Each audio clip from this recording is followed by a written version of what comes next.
Ladies and gentlemen, What you gonna do, brother? oh yeah!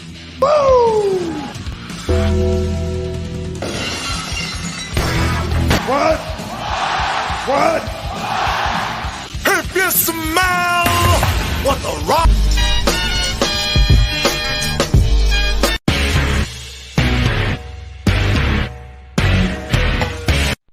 You got the wrong guy. I'm the dude, man. We're on the turnbuckle. I'm the big Albowski, that guy right there. Keith, as always, and joining us for live and in color down in Mississippi, Reggie Crimson Matthews. What's up, Reggie? What's going on, man? How y'all doing?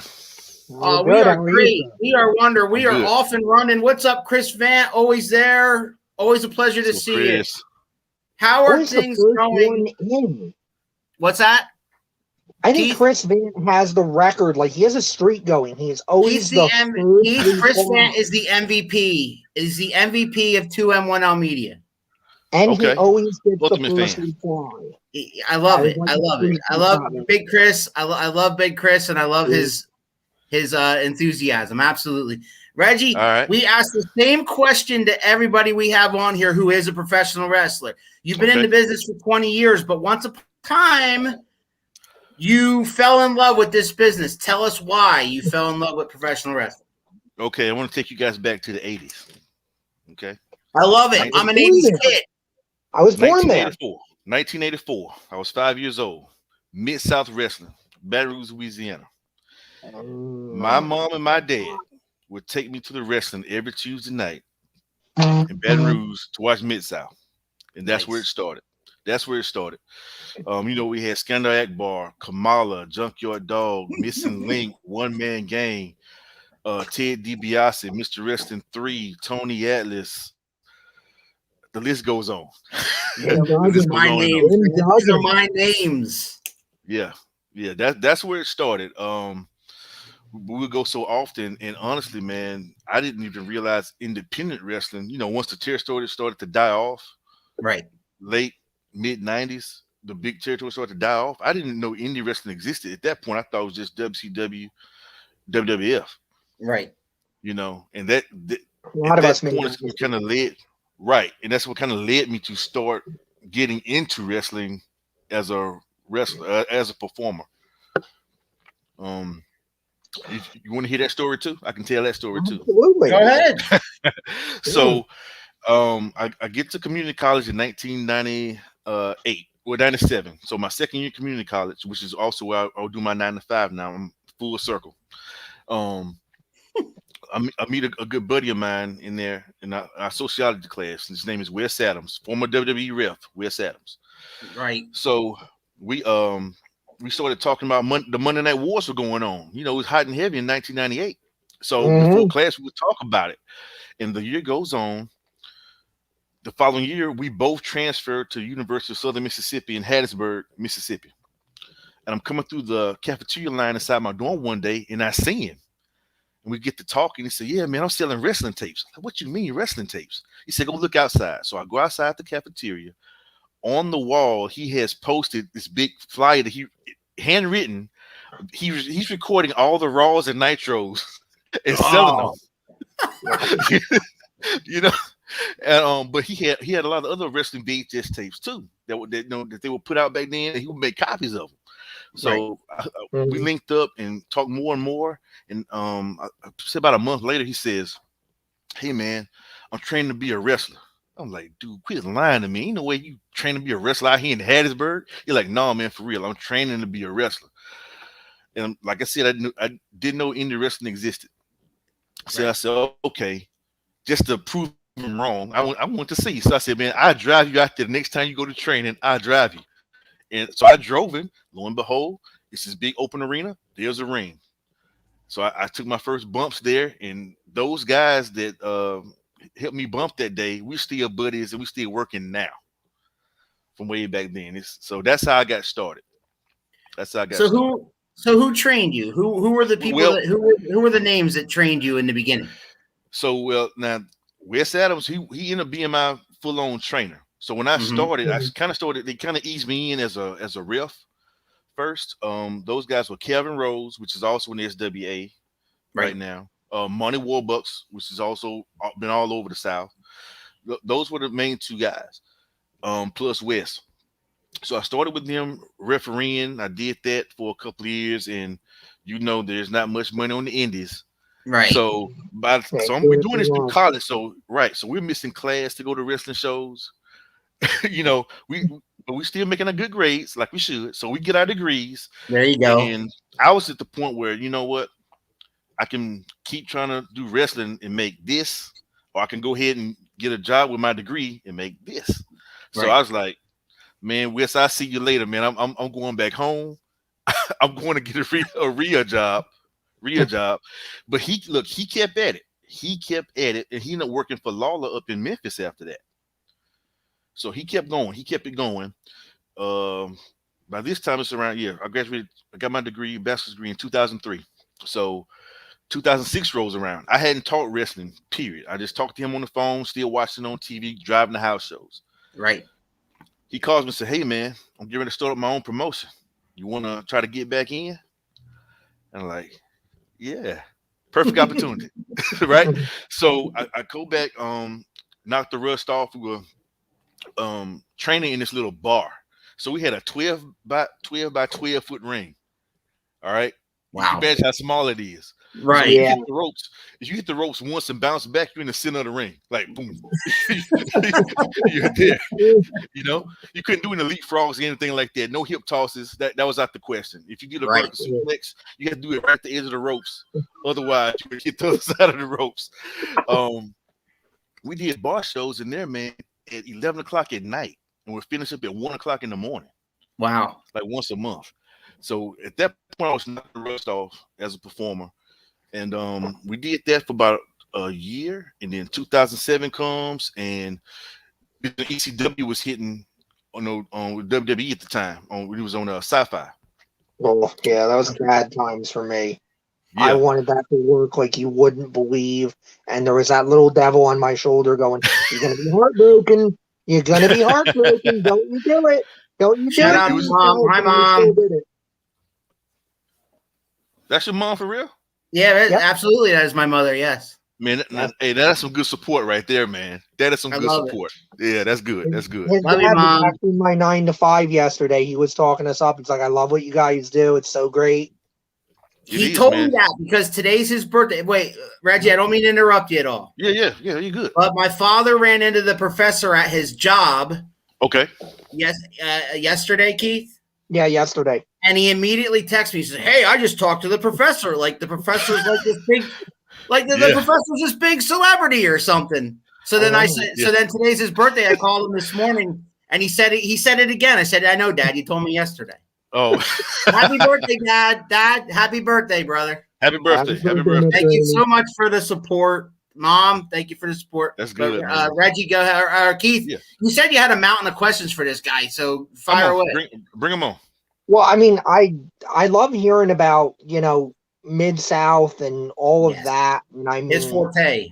Yeah, I was one of those kids. I mean, I was born 83, so I was ignorant of wrestling until about 91 with The Undertaker. I always tell that story on the show all the time. Right. Yeah, I came in with the WWF and all that. But since then, I've gone back and I listen to a lot of Jim Cornette. I read a lot of the history books and stuff. So I feel like I fairly kind of educated myself on what came before.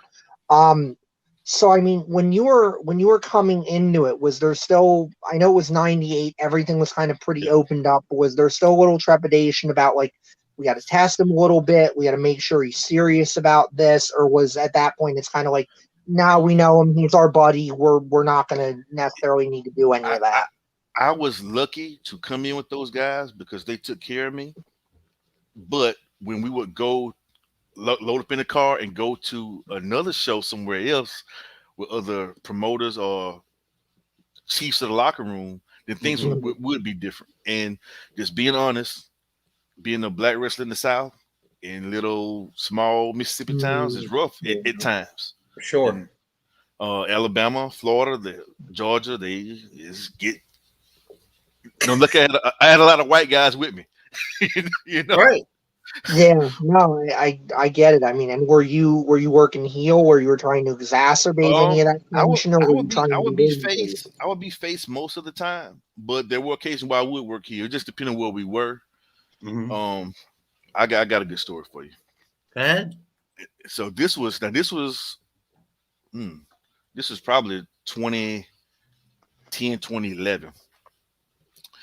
Wes calls me and said, "Hey man, I got a show booked during the day at a school for about an hour. We're just gonna have like 3 matches." Like, all right, cool. So we load up. He doesn't tell me anything about the school. So we get there. First thing I see, we pull up his Confederate battle flag, man, on the front of the building. So, I just look at him like, what the hell have you got me into? But I mean, and the guys in the back, he said, "Rich, you can get over here. You can get over anywhere." That's right. Which was true, and I did get over. I think the kids were just glad to have wrestling. They didn't care that I was black. They didn't care, in the scheme of things. But we've ran across times later on, like around 2008, going back a little bit, 2008. We started our own promotion called Power Slam Productions, and it ran for 10 years. Over 10. We started 2008. We stopped in 2018. Yeah. So great. That's a great run, because I mean, it was a good run.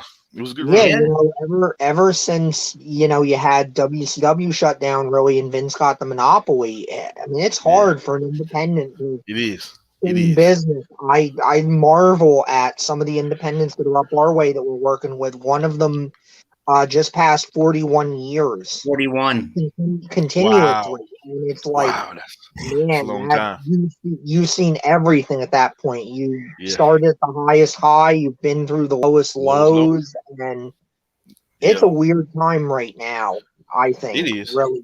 Because you're looking at all these releases in WWE and whatnot, but you see these. But what I think, and I know I'm a minority opinion because I see a lot of people and people I respect. I'm friends with Rudy Boy Gonzalez on Facebook, and I read every post he puts up.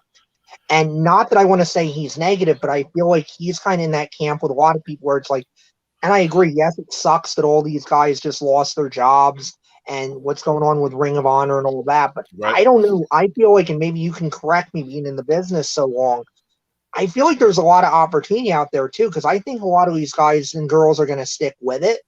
They're going to stay. They're going to go to the independents. And isn't that opportunity then for the independent promotions out there to try to pick these folks up? Along those lines, Keith, I have a question for Reggie from Chris Fant, who says, what do you think about new wrestling nowadays compared to the 80s? It's way faster, obviously. Too fast, I think sometimes. I think now, because we had such a lull on indie wrestling, like indie wrestling starting to come, really come back everywhere now. With the last, I say, 8 or 9 years or so. But remember, we had one point where you didn't have a lot of indie wrestling. All you had was what was on TV, really. Mm-hmm. A TV match is 5 to 7 minutes, give or take.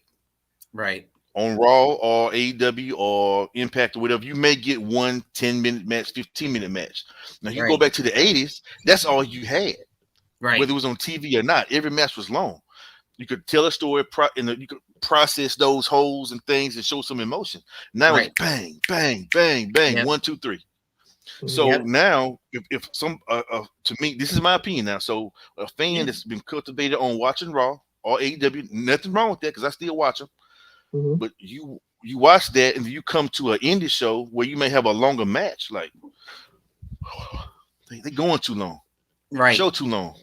They need to wrap it up because all they know is a 5 to 7 minute match. And it's so fast. And a lot of it too is structured around do your best moves, get all your shit in. If you try to work a hold, people are going to look at that and go, "Oh, that's boring. I don't understand why you're doing it." It's like, but you're doing it because that's where you get the drama. That's where you get the emotion. Exactly. That's where you care about your baby face. Your baby face has to fight from underneath, and you've got to get invested with him. And you've got to, that's where you're doing the clapping and the stomping and you're powering him up. Your emotion is allowing him to overcome the obstacle. And it's such a shame that so many of these guys, A, don't do it, and B, then I see them on Twitter or I see them elsewhere going, like, when somebody talks about that, they go, that's bullshit, that's stupid, we shouldn't do that. Well, now, number you one, made a great point. It's telling the story. About number this. two, you're saving your body. Think about this. We think about what you just said about telling the story. So we watch Raw. This average fan watches Raw or AEW every week. You can tell that story, right? Every week. You can follow it. But for somebody coming on the indie show, we might be in this town in November. We might not come back to February. Right. What kind of storyline are you telling? If you don't have local TV. Right. So you have to kind of do both. Can I tell a story in 10 to 12 minutes and still keep them excited at the same time?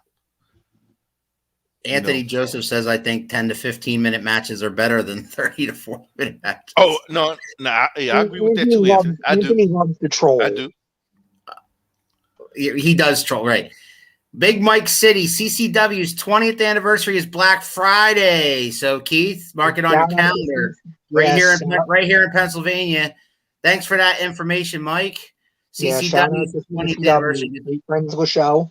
I love it. Mike City in the house. What's up, my man?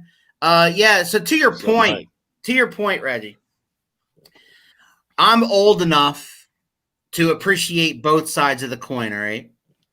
I've been following this stuff for 40 years, and I loved how it was in the 80s and even into the 90s, where you told a story in the ring, where each match was 20, 30 minutes long, where you really, some matches, if you're talking Ric Flair, you might go an hour, that kind of crazy stuff. And then, you move, you transition and you see it. And it's more, I don't want to say the words indie based, but look at all this talent that AEW and NXT has brought in. They brought in guys from the indie circuit, and that's what they're used to doing. They're used to doing those, what you mentioned before, 7 to 10 minute matches that are getting everything in 7 to 10 minutes because they're kind of catering to the audience. The audience is new. They're evolving with the audience. Guys like me are starting to fall away from wrestling. That's why Keith and I started this show. We started this show because we started to not like WWE anymore. And so we started to follow our local indies, and we started to go and actually go into shows. And then next thing you know, we made connections. The next thing you know, we have guys who want to come on and tell their stories, and we enjoy this 10 times better than watching SmackDown on Friday. See? Yeah, but I will say, honestly, sorry, I mean to cut you off. Yeah. No. The business has evolved, like you said, from those 15, 20, 30-minute matches. And you can still kind of get those on the house show if you think about it. But everybody doesn't go to a house show. No. Most people, they're watching. I'm keep looking this way because my TV is over here. People are watching, the short matches on TV. So when they come to an indie show, they're expecting the same thing. And the business has changed in terms of that too. It used to be your local television. You didn't make anything off of it. You were probably paying them to be on the spot because the goal was, I'm going to give you just enough that when I tell you to come down to the Mid-South Coliseum, the Superdome, wherever you're running the show, the big show, you're going to come buy a ticket and you're going to watch the actual match. I'm going to give you just enough so you get a taste. Now everything is all about the television because they're making the money from the television. They're making the money from the pay-per-view. Everything and realistically, they're making the money from the television. So even the pay-per-view, especially in WWE, that's why the pay-per-views a lot of times are so unsatisfying because they're not trying to climax things at the pay-per-view. Right. They're trying to get you to watch the next episode of Raw because Raw is all about the money because of the television deal. Chris is asking you, I know you have a favorite wrestler. Who was it? JYD, baby. Junkyard Dog. Had to be in Mid-South. I mean, that's something. Folks only watch JYD in WWE. You didn't watch JYD. Right. You did not. I grew up in the 80s. Right? My mom just made a comment there about my nanny. She got me into wrestling in the 80s.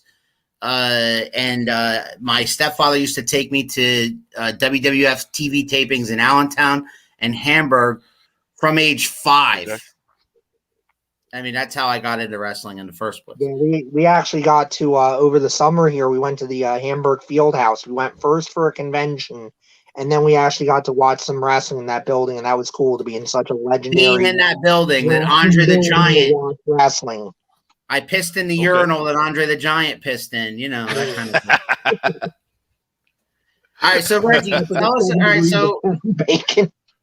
So Reggie, tell us when you met your partner in the BRUISE Brothers. How'd that come about? Okay, Blade Boudreaux. I met Blade, 2000 and probably 2010. Now Blade been wrestling longer than I have. Over 10 years ago. Yeah, because I was still running shows then. And he worked a few shows for me, and we wrestled each other a few times, so we became good buddies. And we've been on a ton of shows over the years. I can't even count how many at this point. And the promoter at SWA, because right around COVID, I kind of stopped wrestling at all. A little bit before COVID, actually, I stopped wrestling at all, and I was ready to come back. Right at the end of 2020, right? And he said, "Well, look, at the beginning of the year, I want to bring you and Blade in as the BRUISE Brothers." Like, man, fine by me. Me and Blade had never tagged before. Me and Blade had always wrestled against each other. We was always against each other, so it was good to work with him, and we having good success with it. I like the gimmick. Now there's a guy. Just a question, because I love tag teams, so I'm always interested to dissect tag guys and stuff. Do you feel like because you and Blade had wrestled together so much, it informs the tagging that much more, that you can kind of be like, I know what he likes, I know what he's going to do, he knows what I like, he knows what I'm going to do, so it becomes that much easier to have the chemistry and be able to just, we're just going to lay it out. I know what he's going to do in there, he knows what I'm going to do in there. The trust is just there. We don't have to lay a lot out. We're just simpatico. Oh yeah, man! Look, we barely plan anything. We just gotta get in there and go. Like I would call him, like plan. I say, hey, we gotta do this and this show this weekend. Or he either call me and tell her what show we got, and then that's it. We get there. Hey man, how you doing? How's the family? And then we just go out there and do our thing, man. It's real smooth, real smooth. Speaking of tag teams, so you said that you were influenced by JYD. How about tag teams? Now that you're in a tag team, is there any tag teams from back in the day? You were Steiner Brothers. Steiner Brothers is my favorite tag team. That's a good one. Yep, great. Yes, Steiner Brothers, and I said Harlem Heat would be second behind Steiner Brothers. They almost a tie. Well, the interesting thing about Harlem Heat is we had Stevie Ray on this show, which was amazing. I'm sure it was. He was awesome. I invite you, please, to come go check that out on our YouTube channel. Because, I will. Because I met Stevie Ray. You met him, Stevie Ray, at one of Luke Hawks, when Luke Hawks was had partnered up with Booker T's RCW. Okay. And they did a little crossover. I met Stevie Ray there because when Luke Hawks first started Wildcat Sports, him and his guys would come and work our shows up in Mississippi. When he first started up, I think 2011, 2012. Right. So we had a partnership for about 3 or 4 years. Good guys down there. Can I tell you what he's up to nowadays? Who? Luke or Stevie? Stevie Ray. Oh, you know what is he up to? He is addicted to podcasting. Yes. The man does a different podcast every day. He's involved. He runs 3 of them, and he's involved in 6 of them total. Many different kinds of venues. One is just his own private stuff. Another one he does with Vince Russo. Another one he does on wrestling radio. Another one he does on Sirius. I mean, he's insane. The guy is addicted to hearing himself talk, or I should say, letting everybody know what his opinion is, because he loves to talk. He loves to do that. So when you're addicted to podcasting, that's the thing. You think you have somewhere inside you, there's that person that thinks you have a lot to say. So you want the world to know what you have to say. Right. And he has a lot to, and he doesn't just talk about wrestling. He talks about sports. He talks about politics. That's good. That's good. Whichever show he's on, that's what they talk about. So he's very. I've checked out each and every one of his shows, and he's amazing. But you think about something. Being as the superstar wrestlers that we know and love are larger than life anyway. When they talk about other topics, it's even better, because it's like, oh, it's more to this guy than just flexes. Yes, you know, that's really good, man. I agree with that wholeheartedly, because Jericho has a podcast, but he only talks about wrestling. That's it, right? Just wrestling, because that's all he knows. So yeah. I mean, he's interested in other stuff, but yeah. I didn't say he wasn't interested in other stuff, Keith. I said that's all he knows. Yeah. Like I'm interested in hockey. I don't know anything about it. You know what I mean? I like hockey too. We don't have a local team, though. Whatever I'm interested in. Yeah, we don't have a local team. I like watching hockey, but we don't have a local team. Who I've been rooting for? Carolina and Colorado. I like the colors. I put it that way. So, like, you root for, like, in the NFL, you root for the Panthers? New Orleans Saints, baby. Oh, Saints. Okay. He's got a team there locally. Yeah. New Orleans is about an hour and 40 minutes south of me. There you go. Yeah, because like where I live is 10 minutes by the Louisiana border. So I mean, I could really just run out here and run out to the border real quick. I live that close, and Baton Rouge is only maybe 45 minutes away. Okay. Yeah, because I have family that lives in Louisiana. I have a cousin who lives in Louisiana. Yeah. I've got one of my best friends is down there. She's in Alexandria, so she's in Mid-South. I know what that is. I know what it is.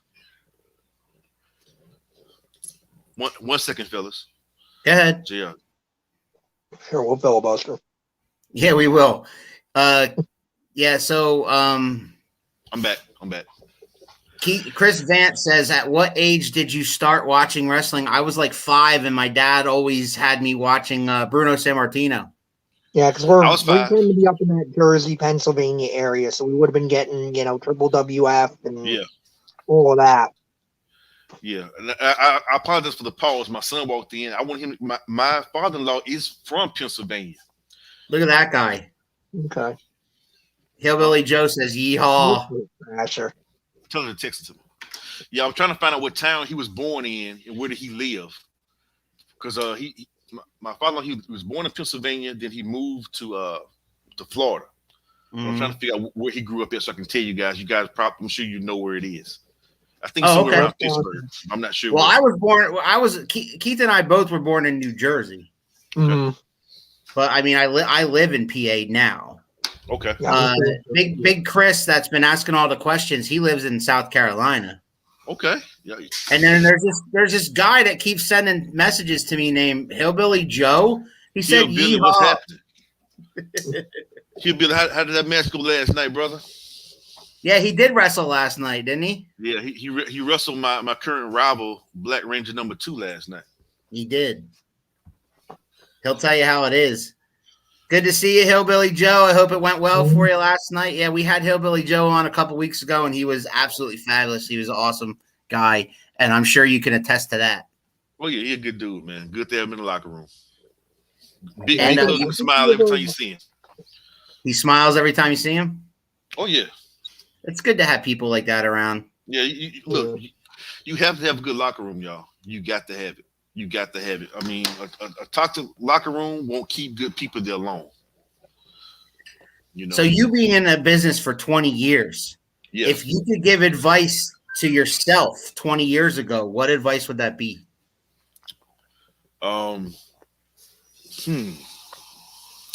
Be more selective on your bookings early on.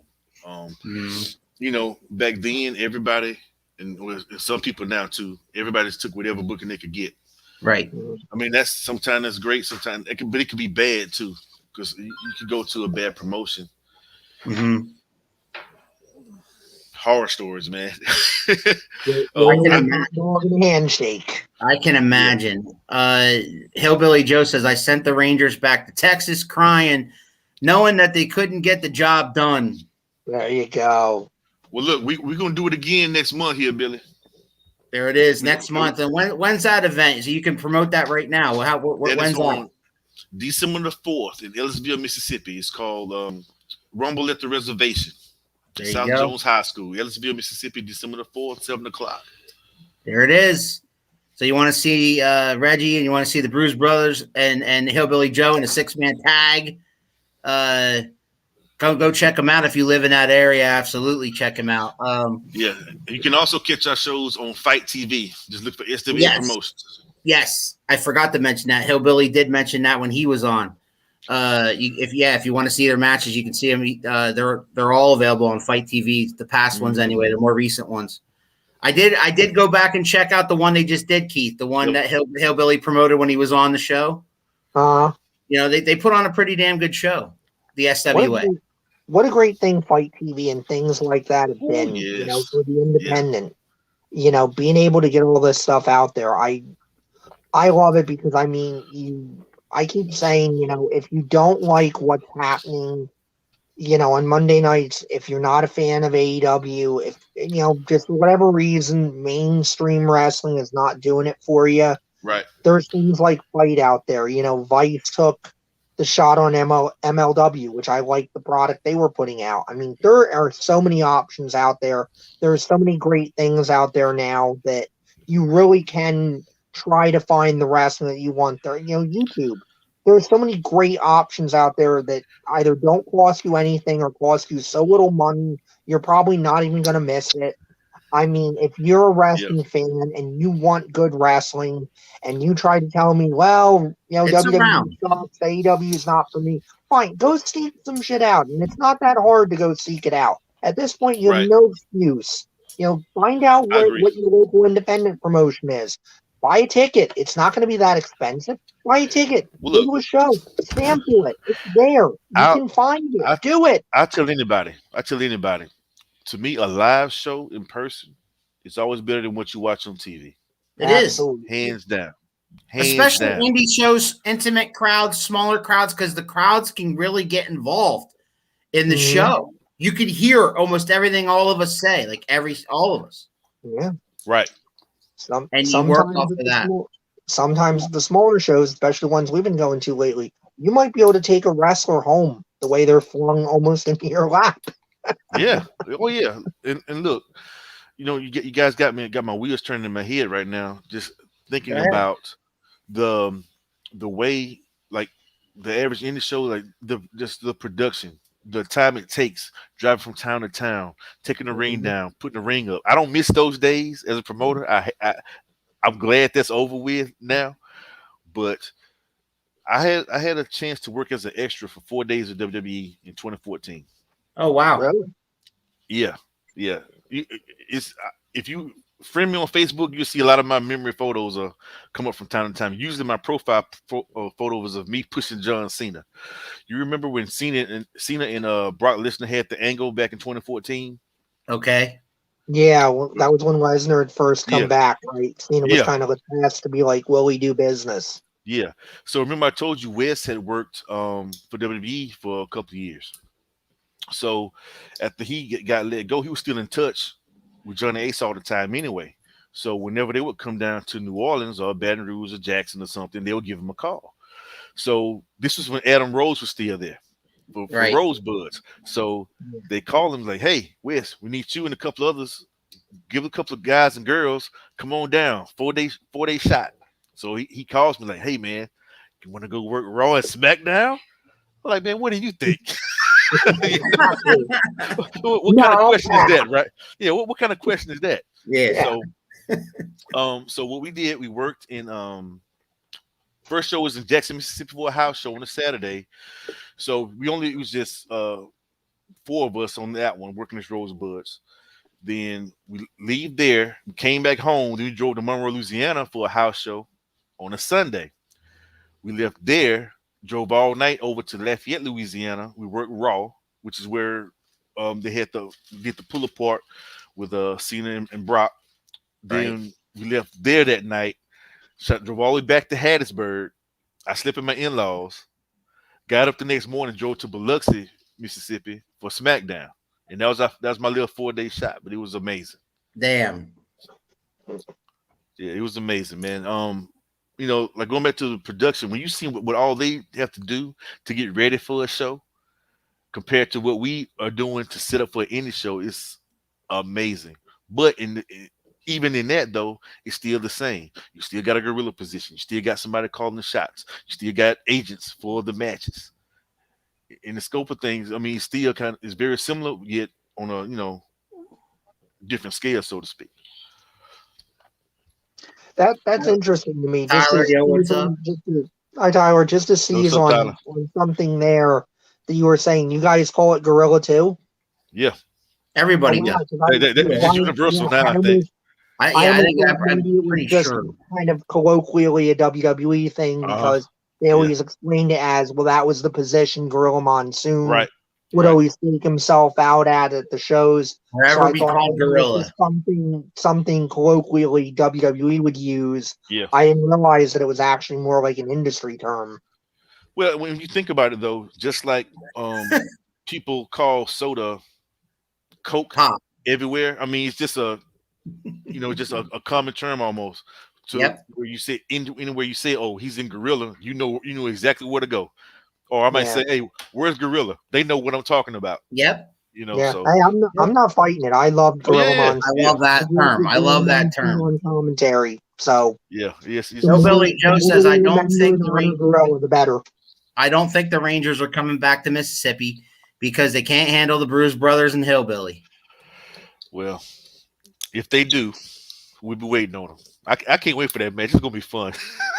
Absolutely, December 4th. There it is.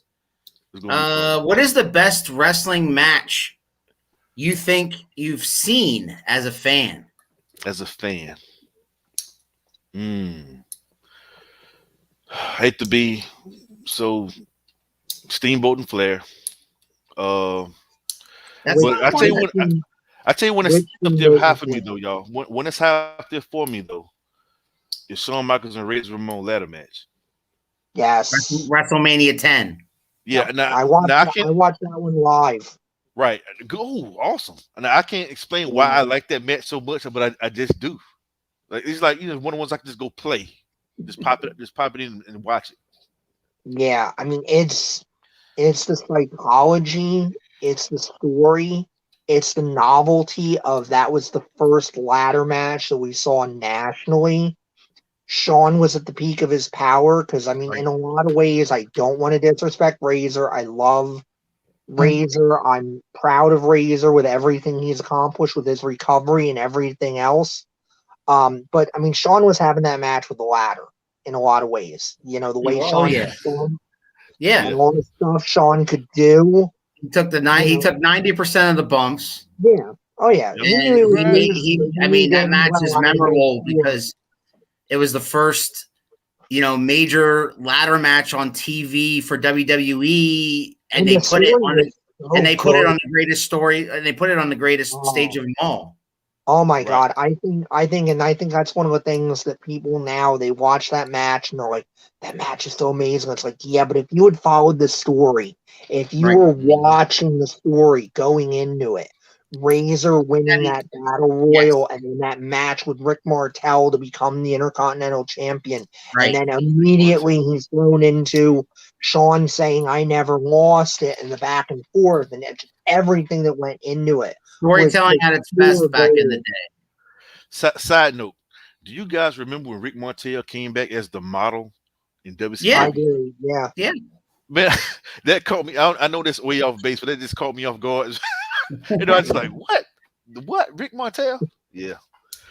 Good times, man. I missed him in that wars. I really do. Absolutely. That was these young guys that, no offense to young people in general, but anybody under 30 who didn't live that.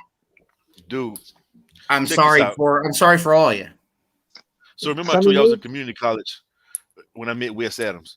So where campus was set up, so on Monday nights, dude, like campus would be dead quiet at 7 o'clock down here because people was in watching Nitro. Like like 6:30, campus is packed. People leaving dinner, outside having a good time. It's 6:59. You can hear the doors closing in the dorm rooms. Boom, boom, boom, boom, boom. Everybody was in the room watching Raw, man. I mean, that's the way it was. I always had 2 TVs. All right, I didn't want to flip back and forth. So in my room, I had a TV, and then I had a small TV set up so I could watch them both at the same time. For a long time, I did that. Yep. Yeah. I think it's going to get back to that point because I mean wrestling is steady ramping up. This is why I say that you may not have the wars of the same night, but the fact like now, because I'm still working, I still watch Raw, and I know a lot of because that's still considered the gold standard, whether you hate them or not. People think wrestling, they think WWE, but AEW is starting to get better and better over time. Right. And so I watch it on Wednesdays too.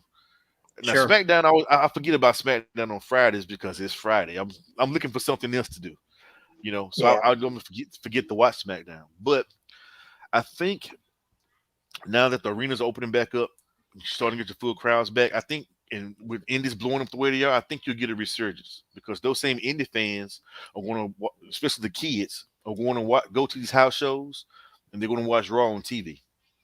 Once that bug bites them, just like the bug bit all of us when we were kids. You're right.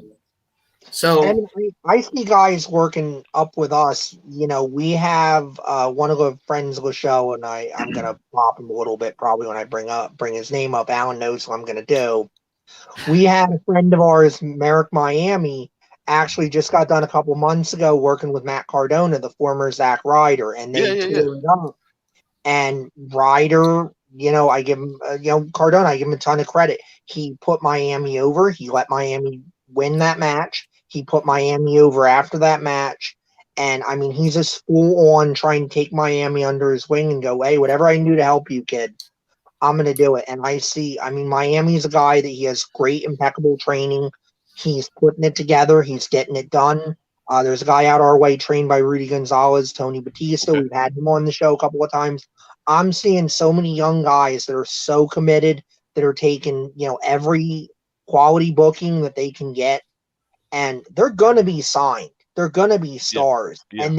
And the best thing to me is they can do the style that people are familiar with now, but they know psychology. They were trained right. They know how to do it properly. And I think that's what's going to be the saving grace and stuff, is that when we get away from the guys that are going like, I got to go 500 miles an hour and up yours if you don't think that's the right way to do it. And psychology's stupid, and screw all the old men that tell us to slow it down and all that. And these guys with that attitude get out of it, and we go back to like a hybrid where it's like, yes, I can go the 500 miles an hour, but I'm going to know when to go 500 miles an hour. I'm going to know how to make 500 miles an hour matter versus that's what I do. That's what my style is. Cause I look at that and I'm like, you guys are killing yourselves and you're not getting the most benefit and impact for doing that. That's just what you do. You're getting hurt, and I know you're getting hurt. I can see you getting hurt, and you're not getting everything you should get out of that. The sympathy, the awe, all of it. If you're going to get hurt for a good reason. I mean, don't get hurt. I would love for nobody to get hurt, but if it's going to happen, make it happen in such a way that you can use it, and you can make as much money as you possibly can off of it down the line. No, I agree with you 100%. 100%. You have to when you're out there working, there's nothing wrong with going fast and do the big time moves, but they need to count. They need to mean something, because remember the fans are there to suspend belief. That's the thing. So if I get somebody, I'm 6 feet tall, 275 pounds. If somebody power bombs my big butt, I need to stay down for a little bit. I don't need to be popping right back up. But how often do you see that now? Somebody takes a big move, they pop right, they don't sell it. You just killed that big moment. You just killed it. Yep. And then it becomes, like I say, then you now have to create something even more impactful than that to get you to stay down. But the problem is, I mean, a power bomb's risky in and of itself to take. Exactly. And now you've killed the power bomb. You've killed this risky move. And now it's like, oh, well, if you create an expectation where it's like, yeah, I can't sell even a little bit unless you jump off a skyscraper onto me and hurt me. It's like, okay, well, either one or both of you could be dead from that. And if that's the only way to get even a little bit of salesmanship out of it, that's the only way to hurt you even a little bit. Like, man, guys, you're gonna have like 10-year careers, if that. We're gonna be starting to talk about you like football players, and probably, no disrespect to football players, but probably that lower end of the NFL where it's like 5 years is kind of the average career, and they don't make that big money. They get the league minimum or a little more, and I know Alan can probably speak to us better than I can. The league minimum is better than us working stiff salary, but it's still not what an Aaron Rodgers or a Tom Brady. It's nowhere near what they can make. You couldn't enjoy it. You couldn't enjoy it because you'd be hurt. Keith, take a breath, will you? All right. So I'm sorry, I got on a roll because Jesus God, that was a 20-minute rant. I got the man for 15 more minutes. I know. I'm sorry. All right. So Reggie, why the Crimson? Where'd that come from? When'd that start? Oh, man, I like the color red. Right. My favorite color. My favorite color. Well, this is what happened, man. Remember I told you earlier when I started as a manager and I ref some. So Wes was coming to the ring. I was his manager, and he gave me the name. Originally, he gave me the name Sir Reggie Smooth. That was my name when I first started. Sir Reggie Smooth. That was my name when I first started. And then I remember I was sitting at you know how they have the restaurants, they have the just like the white butcher paper on the table. You can just write on it or whatever. So I was sitting at a restaurant and they had the little kitty crayons there, and I just started writing Crimson in about 8 different ways. And this one was the coolest. That's the one that looked coolest to you? Yeah, this one looked coolest. So I was the first Crimson. Remember that. Before TNA Crimson, it was me first. I got you. 2003. I don't know that anybody remembers that other guy. All right.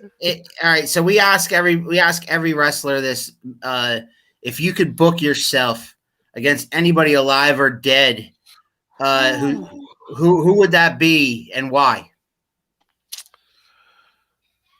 Sting. Really? Sting is my number 2 wrestler. I love that. I love that answer. Why Sting? Man, I mean, one of the all-time greats, right? We're all greats, but I mean, I just always liked his move set. Sure. He's very standard, but I like the way he did it. The crowd always popped. He really was like a legit superhero to me. Yeah. I remember. I can't remember exactly which match it was, but he wrestled Vader.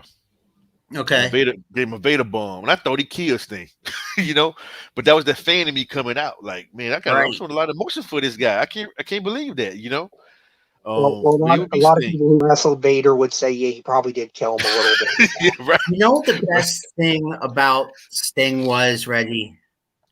Is that he didn't have to do a lot. He didn't, and that's what I love. He didn't have to do a lot, man. His moveset, like you said, he did a lot of submission work. He did a lot of he did the stinger splash in the corner. He did a pretty nice drop kick to your face. But I mean, he didn't do anything crazy. You never saw him suicide dive. You never saw him do a flippy dippy thing 20 times over the top ropes. Nope. Nothing. He didn't have to do any of that. He was just he'd take that, and then he'd take his promos, he'd take the character itself, put it all together, and the evolution of the character. He was the beach blonde guy with the face paint. Yep. Then he transitioned that into the crow guy up in the rafters, and then he was like NWO Sting and Wolfpack Sting, and then he actually got to wrestle at WrestleMania. God bless him. I didn't think he was ever going to wrestle again. He got to wrestle at WrestleMania, which was a dream, a personal thing for him to get over, was to ever wrestle at a WrestleMania. He got to do that. And now he's helping guys out, and now he's working for AEW and helping guys out there, in particular Darby Allin, but other guys too, I'm sure. That's a heck of a brain to pick in that locker room. But think about it with Sting, especially after he was Crow Sting. He would drop from the rafters. You got 5 guys on him. Punch, chop. That's kick. it. He cleared the ring. Drop with the bat every so often. And then he finished up with Scorpion Death Drop. Grapple back up, he out of there. But he got over. My God. Always. That still works. If you watch it back, that stuff still works. It holds up, in my opinion. I love that answer, man. Crimson Matthews versus Sting. Yep. I would love that. It would be Sting. Yeah. I would love, Chris says great choice, but I always love Diamond Dallas Page. You got to give Diamond a lot of credit. There it is. There is a self-made guy, if ever there was one. Oh, absolutely. I love DDP. So the question is, you've been in this business quite some time. I asked this question to Hillbilly. I did not want to insult him by asking this question, but what's the future hold for Reggie Matthews? Because you're just going to keep going till you can't get in the ring anymore, or how's this going to go? Let's see. I'm 42 years old now. Yeah, I'm older than you, bud. No, but look, my partner is older than me, and 1, 2, 3 other guys in the of the top guys at SW are older than me. So, barring injury, I'm gonna be going for a while. Maybe a little slower. Hillbilly's answer was he's gonna keep doing this till he can't anymore. You're gonna have to carry him out of the ring. Whew, I don't know about carrying. I know when to stop.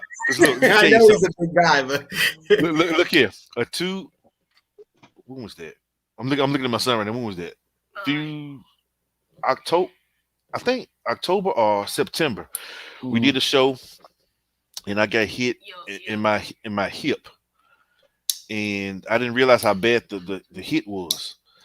And then you get to the back, and when the ref was like, "Man, he really popped you in your side," and I'm like, "I don't remember anything," because the adrenaline is pumping. 10 minutes later, I was hunched over. I couldn't even put my shirt on. So my wife and my kids were with me that night. I was able to drive and get back to the hotel, and my son had to help me take my shoes off, put my pants down, help me take my shirt off. I mean, that's how bad it was. I could barely walk. I was shuffling like a zombie.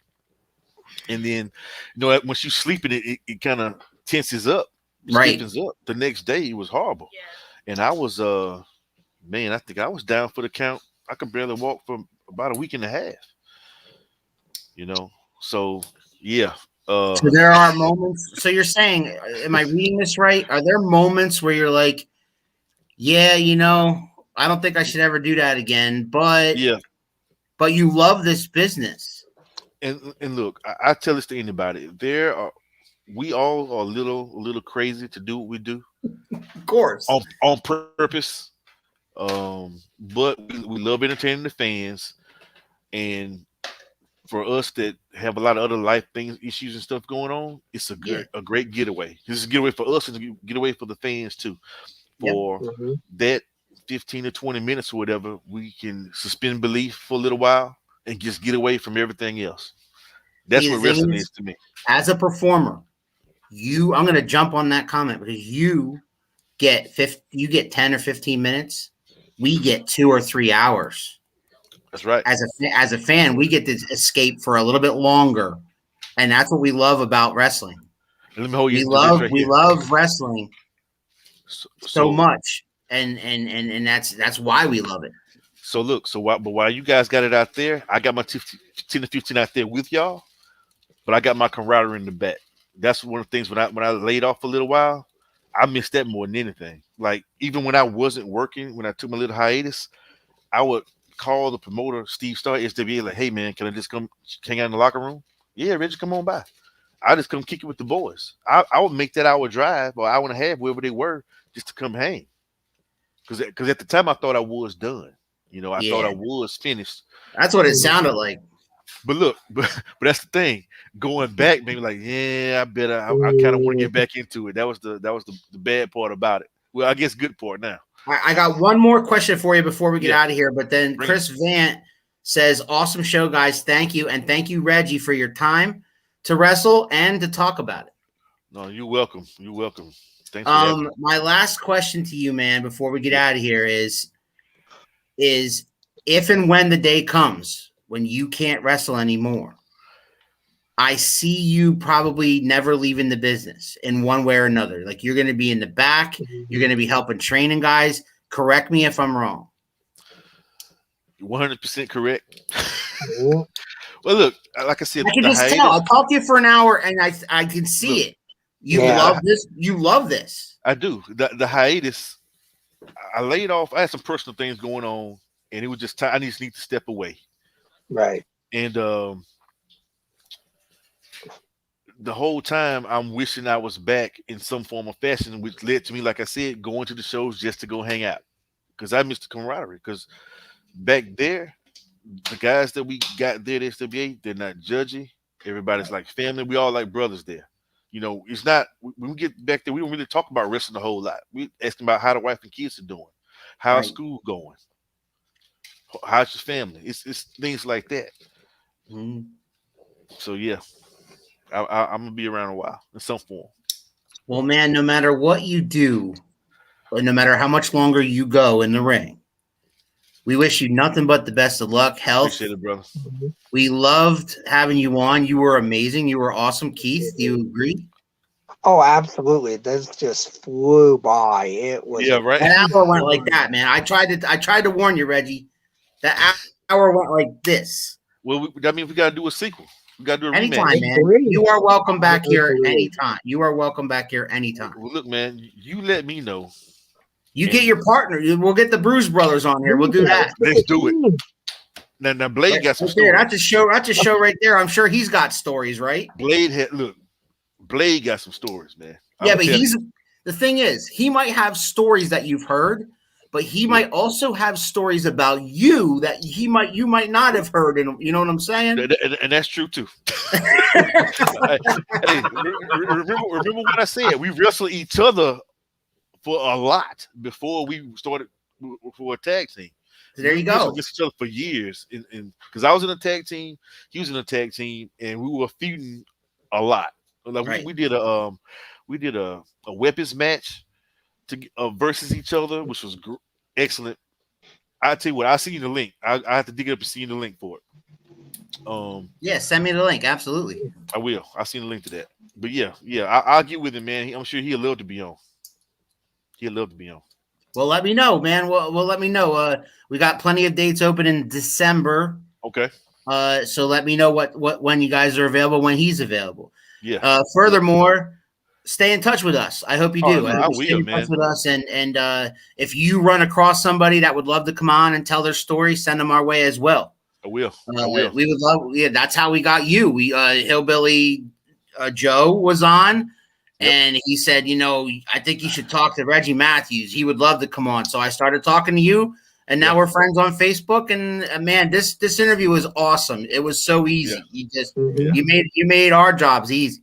Hey, all good, man. Hey, I loved it, bro. Just let you know, thank y'all for what y'all do. I appreciate it.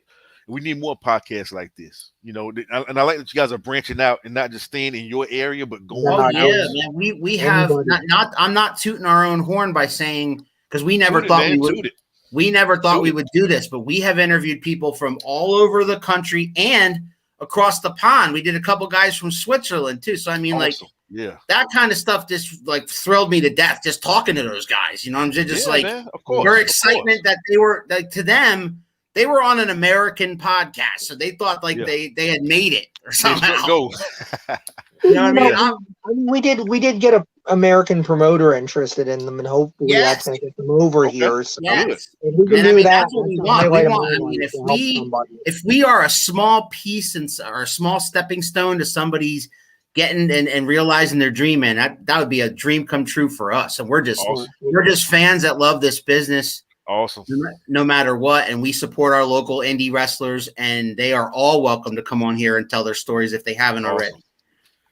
Great guy. That's Reggie Crimson Matthews. You have any questions for us before we get out of here? I already said it. When can I come back? You let me know, man. You send me a message.